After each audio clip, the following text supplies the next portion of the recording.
in caro amico e socio fondatore di questo circo, che purtroppo in questi giorni non si è detto, troppo fitto per niente. Ovviamente mi manca qualcosa, mi manca la persona che quando avevamo bisogno delle informazioni a nostra ufficialità, sapeva di tutte queste società.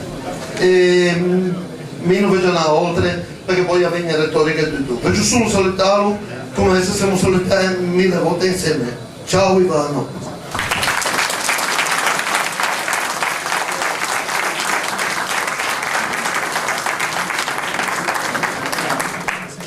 Scusate, ma in Podemagon in senese mi è venuto senza la... Allora, ora presentiamo il gruppo Caterina della Valbisagna. Prego.